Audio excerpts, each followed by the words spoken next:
Assalamualaikum warahmatullahi wabarakatuh. Halo Bunda Pinar, senang sekali pada kesempatan kali ini saya bisa sharing dengan tema membuat menu bermain anak. Sebelumnya saya ingin memperkenalkan diri bagi yang belum kenal, dan bagi yang sudah kenal semoga tidak bosan ya. Berikut video perkenalan saya. Nama saya Mila Fitrina, saya mama 4 jagoan dan ibu dari 4 homeschooler. Saya suka menulis dan inilah beberapa hasil tulisan saya.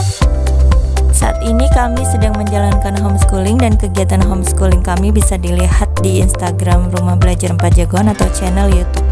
Itulah video perkenalan singkat tentang saya. Sebelum kita membahas tentang menyusun menu bermain, ada baiknya kita mengetahui dulu apa itu bermain.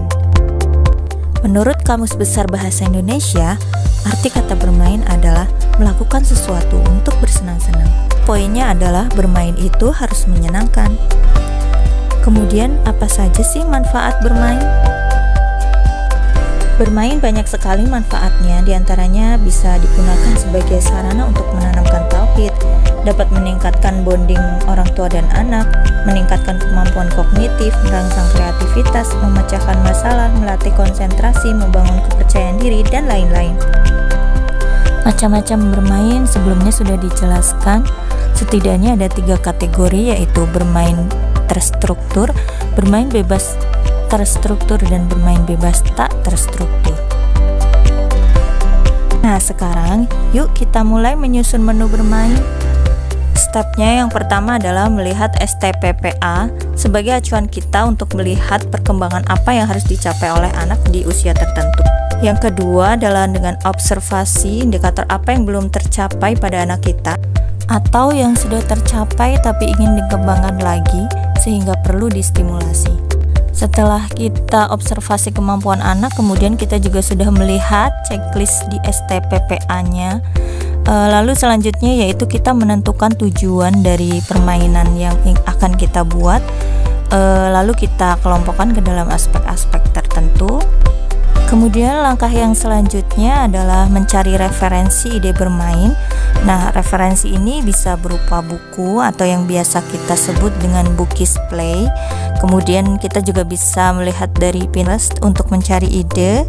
Bisa juga dari Instagram dengan hashtag ide bermain anak. Berikutnya adalah kita menuliskan alat dan bahan apa yang kita perlu siapkan untuk bermain nanti.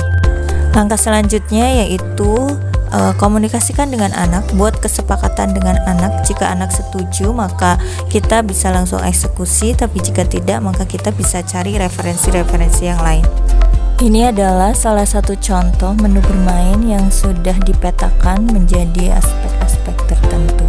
Ada 3 hal penting yang harus kita lakukan sebelum bermain bahagia dengan anak-anak kita. Yang pertama adalah 4R checking temperature. Sebelum siap bermain, kita perlu cek temperatur kita. Yang pertama itu adalah ruh kita harus dijaga kesehatannya. Caranya itu dengan kalau orang Islam bisa dengan qiyamul lail, dengan tilawah, dan lain sebagainya. Jika ruh kita sehat, maka energi positif akan mudah disalurkan untuk anak-anak. R yang kedua yaitu raga atau fisik. Bagaimanapun, jika fisik kita kelelahan, maka kita akan lebih sensitif dalam respon tingkah laku anak. Maka dengan mengolah raga kita, misalnya dengan makan yang cukup, tidur yang cukup, kemudian menjaga kebugaran tubuh kita, maka kita akan lebih bisa siap menemani anak bermain. R yang ketiga yaitu rasio atau mengolah akal dan pikiran kita. Caranya itu dengan banyak belajar, karena bagaimanapun tantangan akan hadir setiap waktu, dan jika kita tidak mengimbanginya dengan belajar, maka kita akan tertinggal. R yang terakhir yaitu rasa. Itu apapun yang membuat hati kita lebih tenang, itulah rasa, dan itu sangat diperlukan. Contohnya itu dengan selalu berbuat kebaikan, tersenyum, husnuzon, bahkan sharing dengan bunda-bunda lain pun bisa menjadi olah rasa kita, karena kita merasa nyaman dan hidup kita bernilai atau tidak kosong. 4R tadi itu sangat kita perlukan dan kita siapkan sebelum kita mulai bermain bersama anak. Selanjutnya, hal yang perlu kita lakukan sebelum bermain bersama anak yaitu dengan mengisi tangki cinta anak sebelum fokus pada yang lain, dengan cara memeluk, mencium, dan membuat anak tertawa. Ketiga adalah hadir seutuhnya atau mindfulness. Baik raga kita, hati, dan pikiran kita harus hadir seutuhnya saat bermain dengan anak. Jika 3 hal tadi terpenuhi, yaitu 4R, mengisi tangki cinta anak, dan mindfulness, maka kita akan bisa bermain bahagia dengan anak.